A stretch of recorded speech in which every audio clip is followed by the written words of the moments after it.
Do you inspire your team to greatness, innovation, collaboration? Do you help co-create goals? Or do you just tell people what to do? Management may get what you want in the moment, but strong leadership is what will make the project, the organization, and even you successful. My name is Josh Moree. This is PMP Flow, and this episode is defining yourself in leadership and management.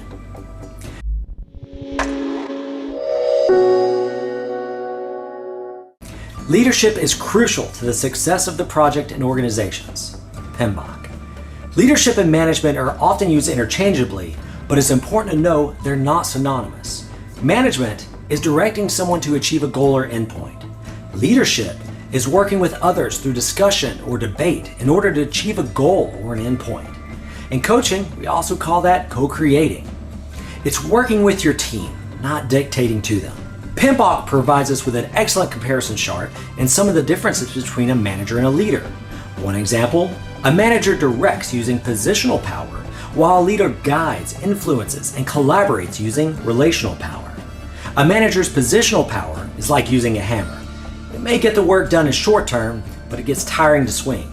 Though you may get your short-term results, ultimately it's at the expense of your team's morale and possibly even their loyalty to the organization.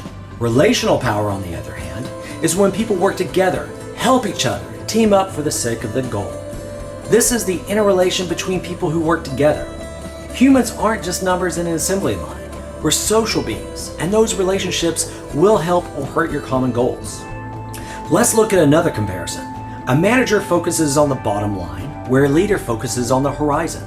Where numbers in the bottom line certainly have their place in the books, an organization still needs leaders to have the vision and foresight to see what's coming ahead, what's on the horizon. You can find numerous books and articles on the importance of having foresight in leadership. I appreciate how my favorite author, Malcolm Gladwell, was asked in an interview where he would start if drafting a new mindset for businesses post the recession.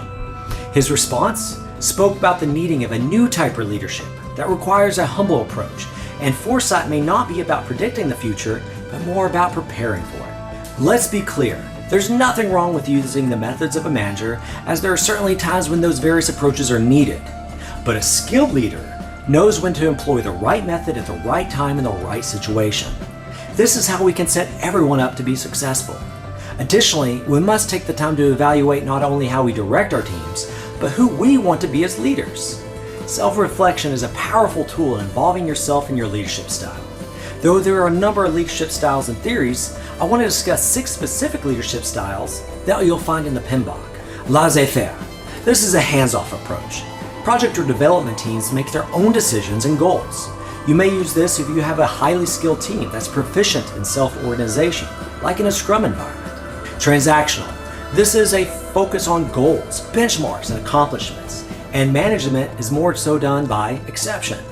While it may be good for specific goals and revenue, it may not be good for creativity. Servant leadership. This is especially stressed in agile environments where it's exemplified with a top-down pyramid. The manager or leader put people first and focuses on their team's growth and development. Transformational.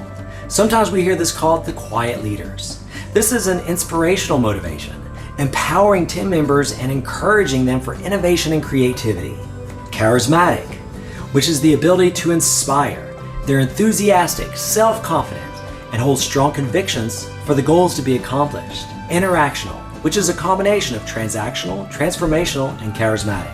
Why is it important as a project manager or any leadership position? Which do you think you currently are, and what kind do you want to be? I'll put on my coaching hat for a moment. Understand, every decision we make creates or strengthens a habit. A wonderful book called The Talent Code by Daniel Cole dives further into the psychology and even physiology of habits. We don't actually lose habits, we just create new, stronger ones.